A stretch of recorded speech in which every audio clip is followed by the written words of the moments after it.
Ok, donc d'abord je voudrais remercier beaucoup Béla Stigler qui m'a reçu presque les yeux fermés. Je remercie Caroline qui a organisé tout et qui a répondu à tout avec une énergie considérable. Donc je commence tout de suite. Tout est expliqué dedans, y compris ma vie. L'ontologie rend-elle bête? La question posée, l'ontologie rend-elle bête, fait référence bien sûr au livre de Nicholas Carr, The Shallows, traduit en français sous le titre Internet rend-il bête. Et je vais briser le suspense tout de suite en vous donnant ma réponse. Oui et non. Donc, je pourrais m'arrêter là, mais je vais développer un peu. Oui, l'ontologie peut nous rendre plus bêtes si elle privilégie le synchronique. Et là, je prendrai deux exemples. L'ontologie marxiste de Louis Althusser et l'ontologie objectuelle, une ontologie contemporaine, de Graham Harman. Ensuite, je dirais non, au contraire, l'ontologie peut nous rendre moins bêtes si elle privilégie le diachronique. Et ici, je donnerai l'exemple de l'ontologie de Paul Feyerabend. Normalement, il faudrait donner une petite définition de l'ontologie, l'étude de l'être en tant qu'être, ou l'étude des catégories les plus fondamentales des êtres, ou la théorie des objets et de leurs relations. Or, cette présentation se termine avec les idées de Paul Feyerabend, et il faudrait remarquer que lui n'utilise pas le mot ontologie, préférant parler de cosmologie générale, on retrouve la première définition, ou de méthodologie générale, on retrouve la deuxième définition, ou de l'ontologie ou la cosmologie ou la méthodologie de Mach, tout indifféremment comme si c'était la même chose pour lui. Parfois aussi, il parle du système de catégories sous-jacent à une vision du monde. Et vers la fin de sa vie, Feyerabend a commencé à parler de l'être avec un E majuscule. Mais il a toujours souligné qu'il ne fallait pas s'agripper à un mot ou à une approche parce qu'il n'y a pas de cadre stable qui englobe tout et que n'importe quel nom ou argument ne sert qu'à nous accompagner sur notre voyage sans le confiner à un chemin fixe. Ça, c'est de Contrôler la méthode, un livre qui a été réécrit 4 fois, donc ça, c'est de la 4e édition. Feyerabend a explicitement indiqué que sa propre approche déconstructive, il utilise le mot de temps en temps, a découlé de sa fidélité à cette ambiguïté et cette fluidité. Ainsi, l'ontologie pour Feyerabend implique un voyage, donc un processus d'individuation, sans chemin fixe et sans cadre stable. Donc je continue à définir les mots dans la question. En ce qui concerne le mot bête, il renvoie à des processus d'abêtissement ou de désindividuation, tendant justement à nous imposer un chemin fixe et un cadre stable. Le mot « rendre » dans le titre aussi appelle des explications. Nous sommes des êtres noétiques et donc la bonne nouvelle, c'est que nous ne pouvons jamais être complètement bêtes ou complètement désindividués, sauf mort cérébrale. La mauvaise nouvelle, c'est que nous pouvons toujours devenir plus bêtes que nous ne le sommes aujourd'hui. Tout comme on peut devenir plus ouvert, plus fluide, plus multiple, plus différencié, plus raffiné, bref, plus individué. L'ontologie n'est pas une baguette magique qui peut nous transformer en bêtes ou en dieux, mais elle peut favoriser l'un ou l'autre fourchon de la bifurcation des chemins. Donc j'ai défini 3 mots, je ne vais pas définir le tiret, quoique je pourrais, mais je continue. L'argument. Mon argument sera très simple. 1. Les ontologies traditionnelles sont basés sur une approche orielle qui privilégie la dimension synchronique où le chemin est fixe et le cadre est stable. Althusser et Graham Harman sont de bons exemples d'ontologie synchronique. 2. Un autre type d'ontologie est possible et elle existe sporadiquement qui privilégie la dimension diachronique et donc les aspects de pluralité et de devenir. Les chemins sont multiples pour eux et le cadre est fluctuant. Feyerabend est un bon exemple d'ontologie diachronique. Donc je l'ai choisi parce qu'il est moins connu. Deleuze serait aussi, Deleuze et Guattari surtout, serait un bon exemple d'ontologie diachronique.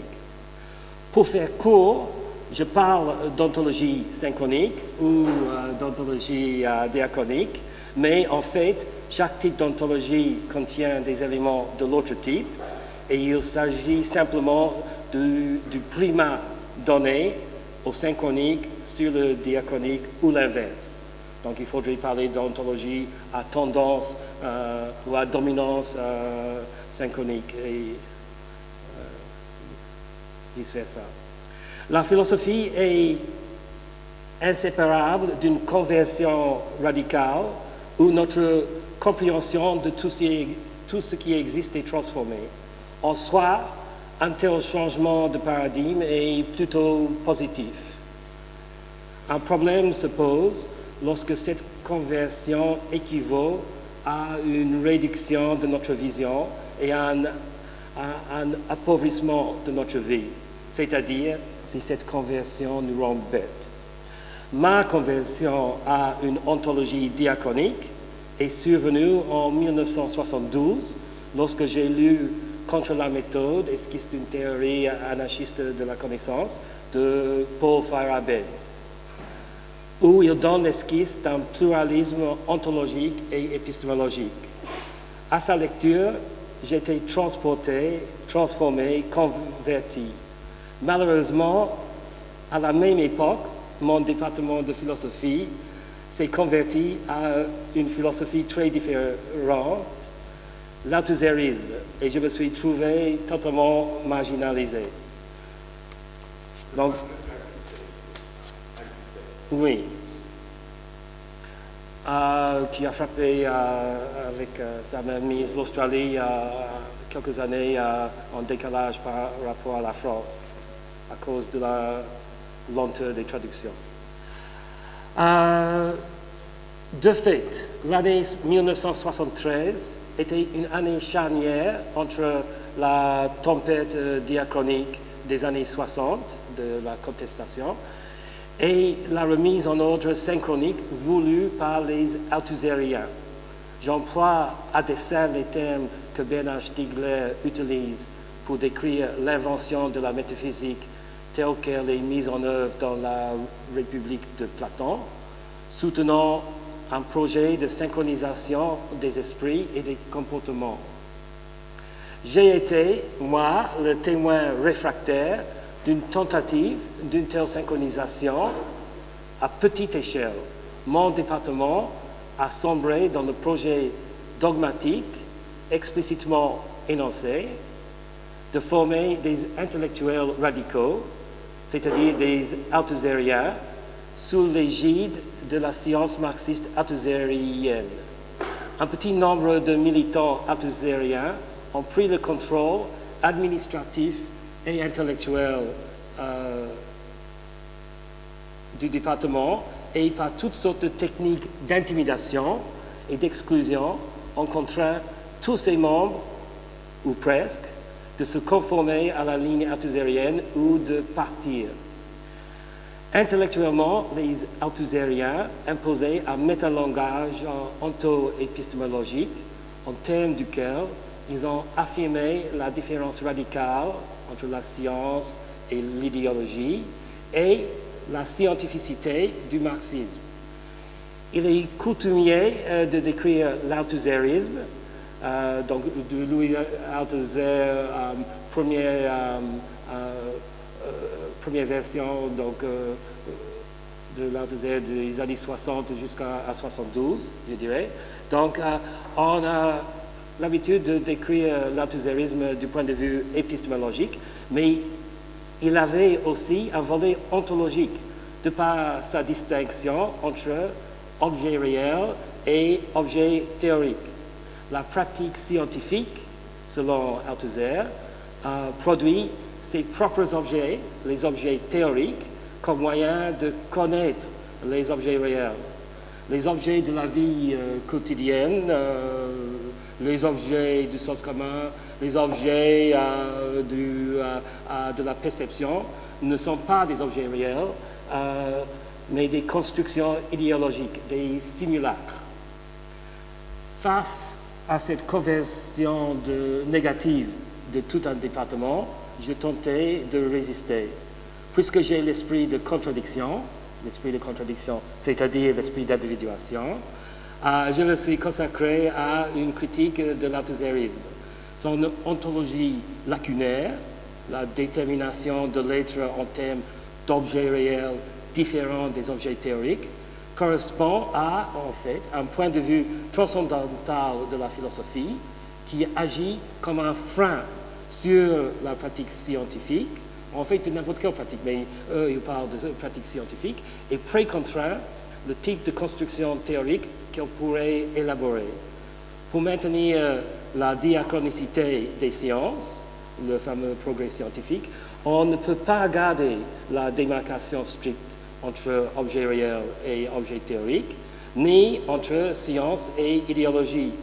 Les sciences, ainsi, risquent d'être déchues au même plan que les autres constructions idéologiques, c'est-à-dire l'art, la littérature, les sciences sociales qui n'étaient pas de vraies sciences, les médias, tout ça c'est l'affaire de construction idéologique. Et les objets déchus, donc les objets scientifiques, risquent d'être déchus au statut de simulacre. On verra plus loin que la OOO, l'ontologie orientée vers l'objet de Graham Hammond, accomplit ceci. Il déchoit de cette façon les sciences de leurs privilèges. On note le livre d'entretien avec Jacques Derrida, Politique et Amitié, décrit le même phénomène de prétention et d'intimidation intellectuelle soutenu par, donc il parle d'Althusser à l'école normale supérieure quand il était là, donc prétention et intimidation intellectuelle soutenue par une théorie ayant une aura de sophistication épistémologique, mais qui était radicalement imparfaite. Derrida souligne que les concepts d'objet et d'objectivité étaient déployés sans examen suffisant, ni de leur pertinence, ni de leur bien fondé. Bon, après la période de l'hégémonie althusserienne, qui a duré à Sydney 5-6 ans, c'était l'université de Sydney, c'est-à-dire il y avait à l'époque 4 ou 5 universités, mais c'était la faculté qui s'appelait l'université de Sydney. Après, il venait à nouveau une période de tempête diachronique, mais c'était au plan d'intellectuel cette fois-ci. Des traductions des œuvres de Foucault et de Derrida, mais aussi de Lyotard et de Deleuze étaient publiées. Les dogmes althusseriens étaient contestés et déconstruits, mais à mes yeux, il restait les limites à la pensée qui perduraient malgré cette nouvelle sophistication.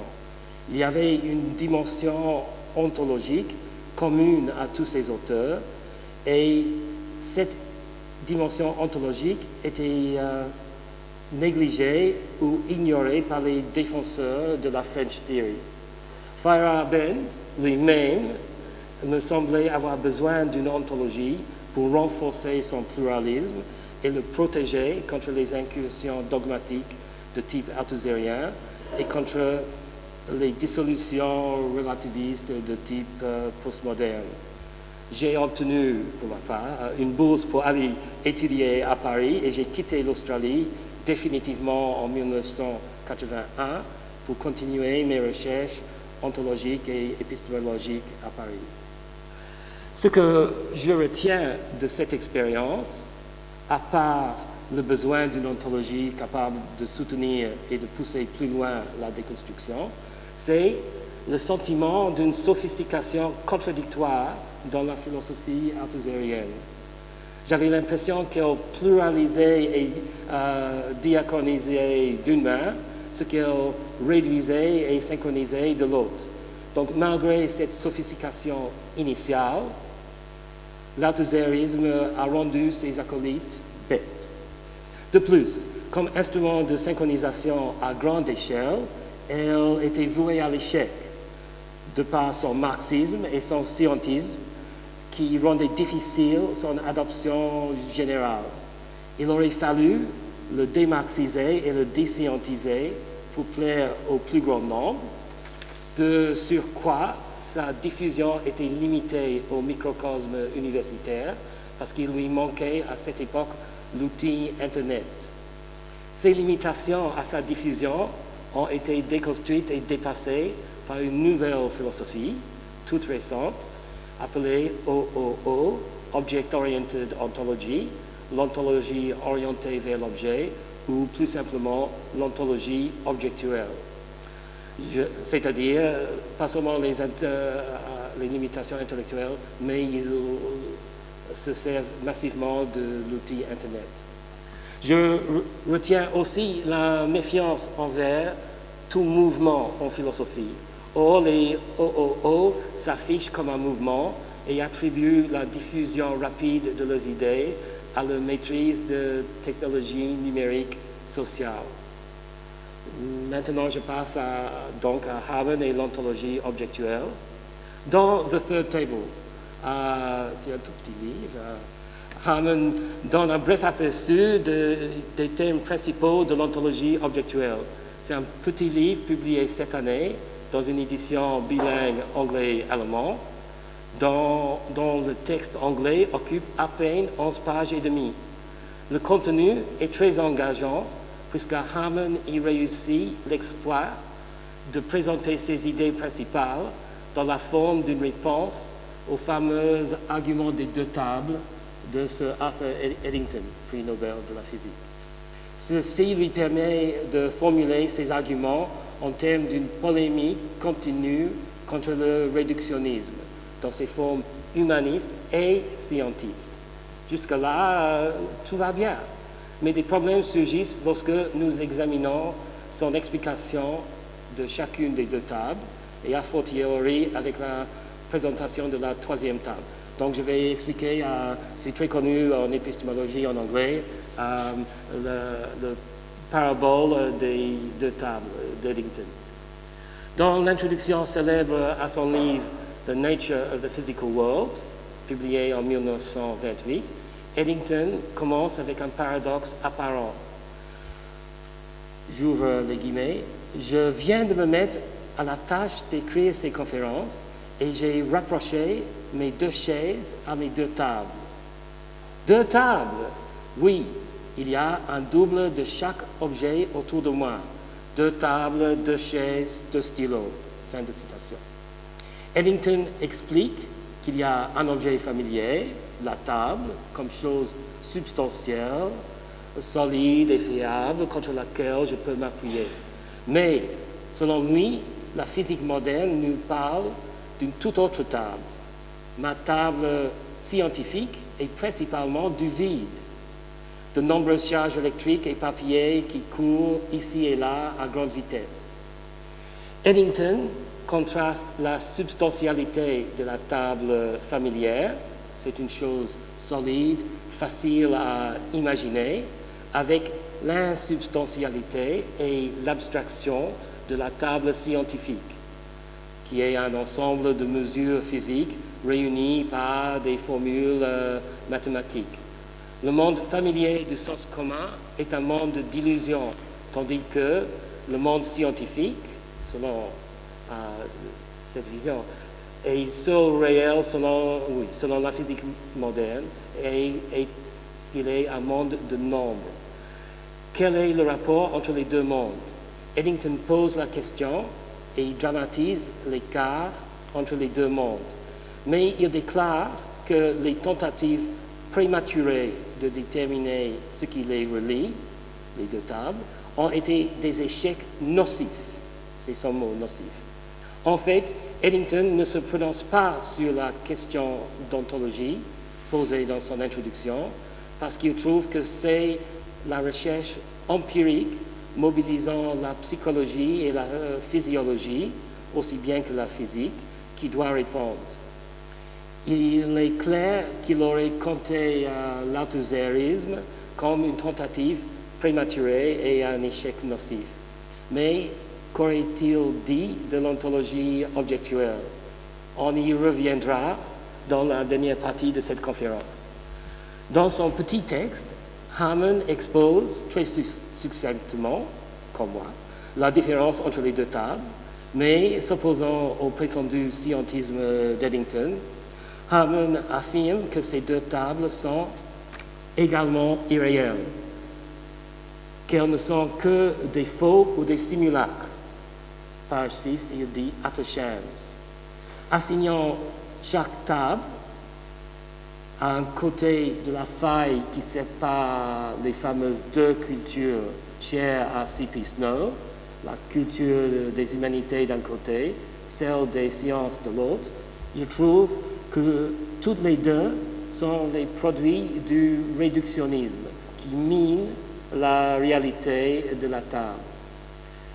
Une citation, « Le scientifique réduit la table vers le bas jusqu'aux minuscules particules invisibles à l'œil. L'humanisme la réduit vers le haut jusqu'à une série d'effets sur les gens et sur les autres choses. » Fin de citation.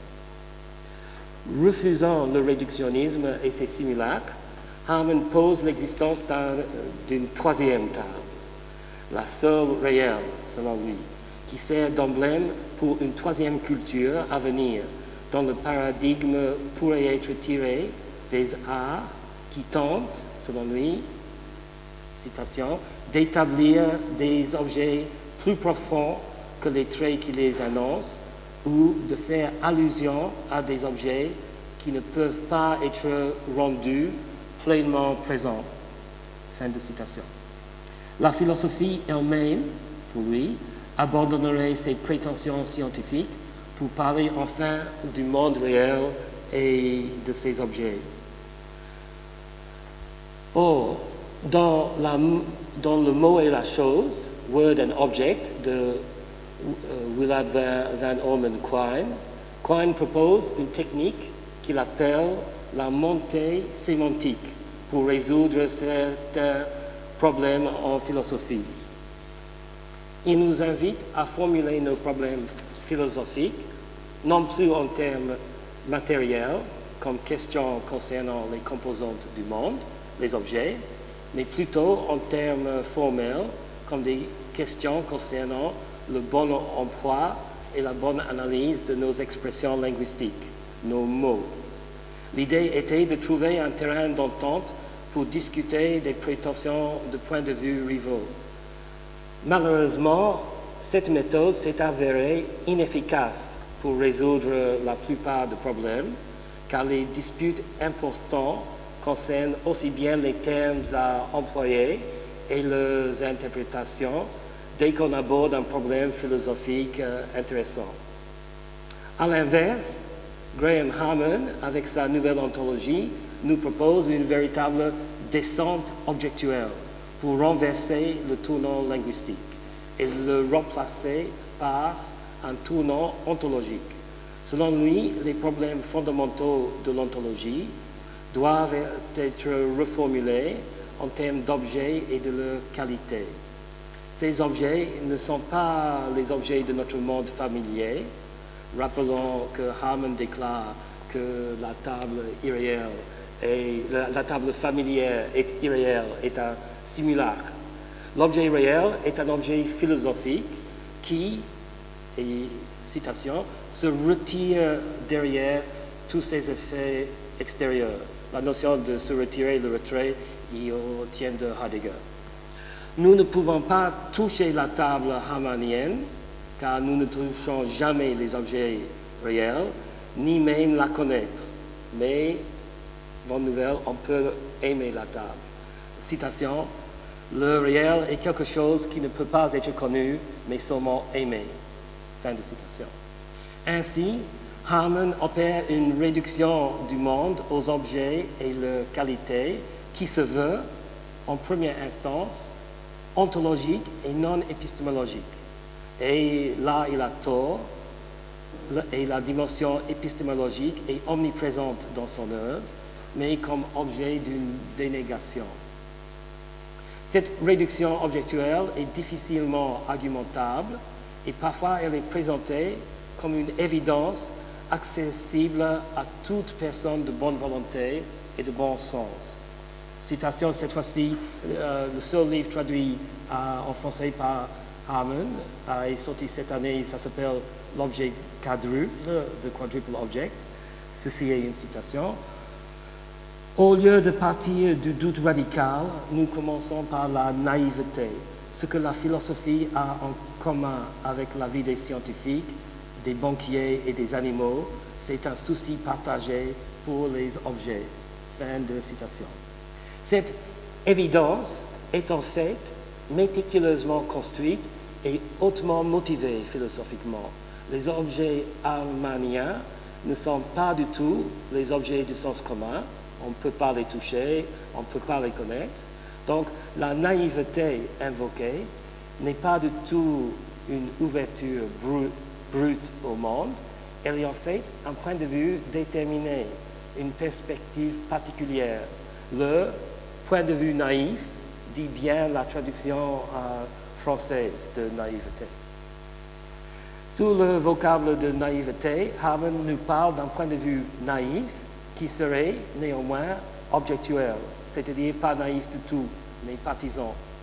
Harman déploie toutes ses ressources rhétoriques pour provoquer dans son lecteur l'adoption de ce point de vue objectuel, comme si c'était l'évidence même.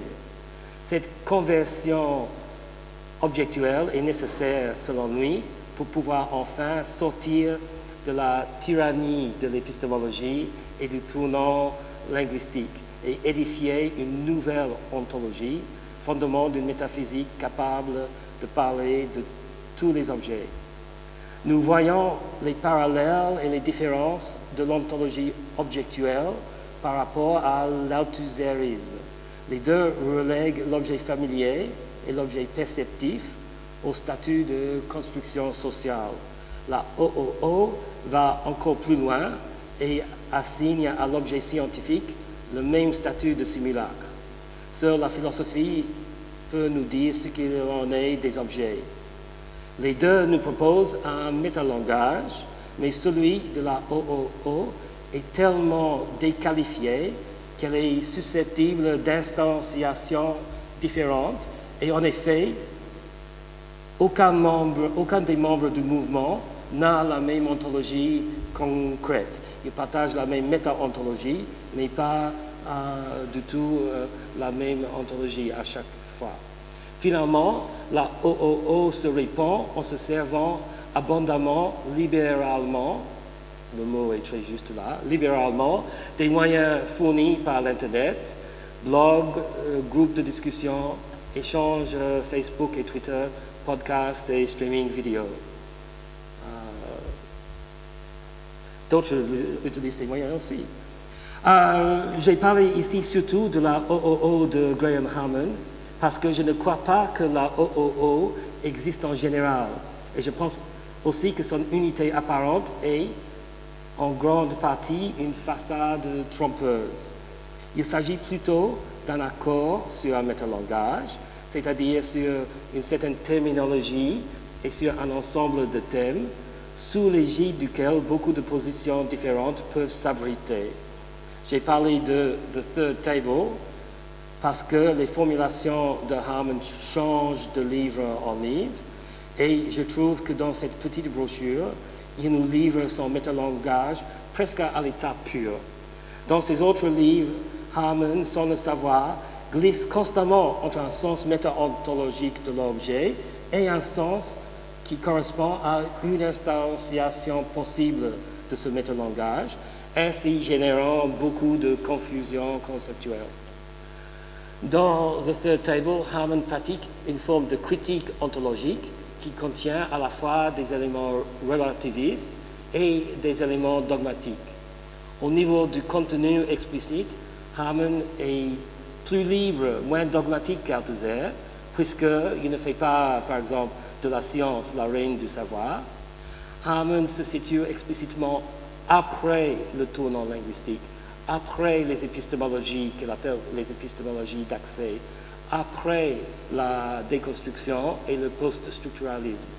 Il estime que le moment de la construction est venu, qu'il faut construire une nouvelle philosophie en retournant aux choses mêmes du monde, c'est-à-dire pour lui les objets. Mais est-ce le cas? Maintenant, c'est la dernière partie. Je passe à Feyerabend et la nocivité du tournant ontologique.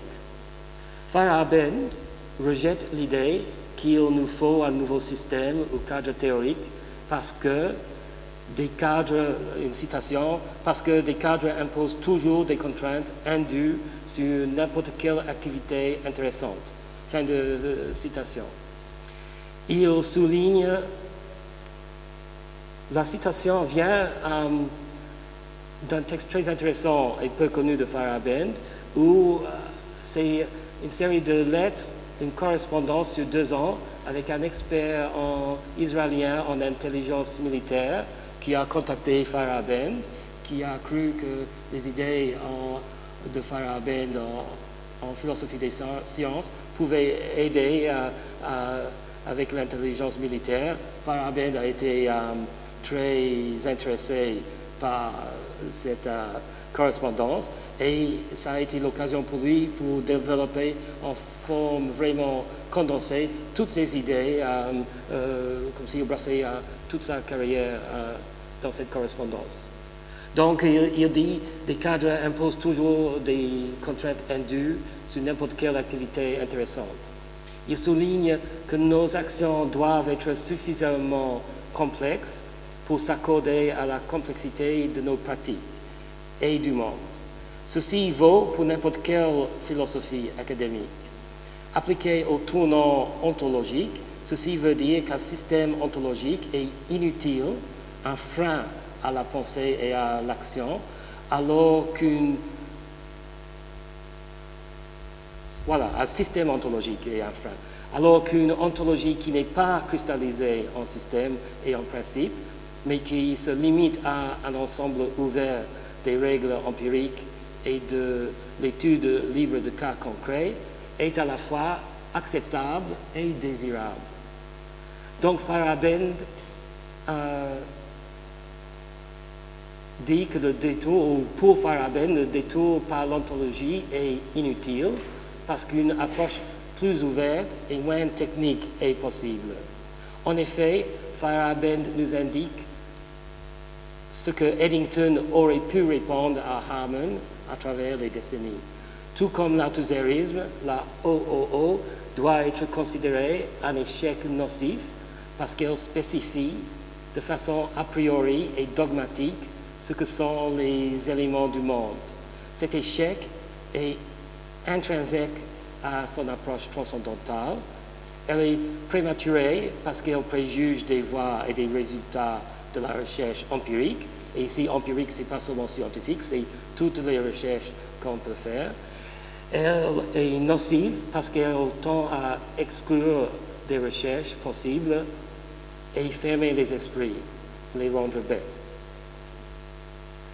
Suivant Ernst Mach, Feyerabend nous expose les rudiments de ce qu'il appelle une méthodologie générale ou une cosmologie générale. Cette ambiguïté a son importance. Pour Feyerabend, il n'y a pas de ligne de démarcation claire et nette entre l'ontologie et l'épistémologie, alors que Harman, sans la moindre étude de cas, est convaincu de l'existence d'une telle dichotomie. L'ontologie générale de Mach, Ernst Mach, se résume à 2 points. Le monde est composé d'éléments et de leurs relations. 2. La nature de ces éléments et de leurs relations est à spécifier par la recherche empirique. Comparé à Harman, ça a l'air presque pareil, mais en fait, pas du tout. Un, le monde est composé d'objets et non plus d'éléments, composé d'objets et de leurs relations. Les objets ne sont jamais épuisés par leurs relations. Les objets se retirent de leurs relations. La différence est très éclairante. Alors que Mach laisse la nature de ces éléments ouverte, autorisant l'exploration d'hypothèses multiples, Hamann réduit transcendentalement ces possibilités à une seule. Les éléments sont des objets. Cette réduction des possibles à un seul, pérennisée dans un principe transcendantal, équivaut à ce que j'appelle une réduction objectuelle. De surcroît, en laissant à la recherche empirique spécifier les relations, Mach ne se donne pas un principe a priori du retrait des objets par rapport aux relations, comme le fait Hamann. Ici encore, le retrait est simplement une possibilité parmi d'autres. Un avantage supplémentaire de cette ontologie d'éléments non spécifiés est la transversalité. Il nous permet de faire de la recherche qui traverse les frontières et les disciplines, y compris celles entre la science et la philosophie. Dans ma terminologie, l'ontologie de Mach est diachronique, évoluant avec et amène la recherche empirique. L'ontologie de Hamann est synchronique, fixant transcendentalement les éléments du monde. Mais on pourrait objecter que Feyerabend, c'est bien connu, est un relativiste et donc que la recherche empirique pour lui peut donner n'importe quel résultat parce que dans son système, anything goes, c'est le slogan qu'on retient toujours de Feyerabend. Tout est bon, c'est comme c'est traduit en français. En fait, la meilleure traduction de son slogan polémique serait plutôt n'importe quoi pourrait marcher. Le relativisme épistémologique de Feyerabend est en fait soutenu par un réalisme ontologique. L'être, selon lui, citation, n'a pas de structure bien définie, mais il réagit de façon différente à des approches différentes. Fin de citation. C'est la raison pour laquelle, parfois, il refuse l'étiquette de relativisme, puisque selon lui, le relativisme présuppose un cadre fixe. Pour Feyerabend, la transversalité des communications entre les gens appartenant à des structures en apparence incommensurables montre déjà que la notion d'un cadre de référence fixe et étanche n'a qu'une application très limitée. Néanmoins, il distingue entre l'être comme réalité ultime, qui est inconnaissable, et les multiples réalités manifestes qui sont produites par notre interaction avec lui et qui sont, elles, connaissables. Approcher l'être d'une certaine façon, à travers, pas une improvisation, mais à travers des décennies des expériences scientifiques, et il produit des particules élémentaires. Approcher l'être d'une autre façon, et il produit les dieux homériques. La différence avec le relativisme, c'est qu'il n'y a pas de garantie que l'approche marchera. L'être doit répondre positivement, ce qui est très souvent pas le cas. Feyerabend tire la conclusion que la détermination de ce qui est réel et de ce qui est un simulacre ne peut pas être le fait d'une ontologie abstraite et donc le fait des intellectuels qui la promulguent. Il n'y a pas de cadre fixe, les réalités manifestes sont multiples et l'être est inconnaissable. Donc, la détermination de ce qui est réel dépend de notre choix en faveur d'une sorte de vie ou une autre, c'est-à-dire d'une décision politique. D'où sa conclusion, l'ontologie, citation, sans politique est incomplète et arbitraire. Fin de citation. En revanche, Hamann a dit et a répété maintes fois que l'ontologie n'a rien à voir avec la politique. Vu des yeux de Feyerabend, la OOO de Hamann est donc incomplète parce qu'elle est apolitique et arbitraire parce qu'elle est a priori et moniste. Ça, on a déjà dit, mais aussi parce qu'elle attribue à une petite tribu d'intellectuels le droit de nous dire ce qui est réel. Les objets fantomatiques, c'est son mot, les objets fantomatiques de Harman, et dire ce qui n'est pas réel, les simulacres du sens commun des humanités et des sciences. Donc, j'arrive à la conclusion. La structure de mon argument est très classique et très abstraite, puisqu'il reste entièrement dans le domaine de la philosophie, puis encore de la philosophie première. Donc, je voudrais donner, pour finir, quelques indications pour montrer que ces questions sont ou peuvent être très pratiques. Dans son article New Ontologies, Andrew Pickering, le sociologue des sciences, présente les deux types d'ontologie à travers le contraste entre les peintres de Kooning et Mondrian. Les tableaux de Mondrian seraient des exemples d'une approche synchronique où le sujet se distancie du monde pour le dominer selon un plan transcendant qui impose ses représentations abstraites sur un matériau passif. Le peintre prévoit et ordonne tout. Il n'y a pas de surprise qui émerge pendant le processus de production de l'œuvre. La toile, elle, ne fait rien. Elle est réceptive plutôt qu'agentive. Il n'y a pas d'échange entre le peintre et sa toile, pas de dialogue. En revanche, les toiles de Kooning participent elles-mêmes dans l'élaboration de l'œuvre. Il y a un va-et-vient continu entre le peintre et la toile, citation, entre la perception des effets émergents et la tentative de les intensifier. Fin de citation. L'approche, je fais un mea culpa, je m'excuse pour un mot horrible.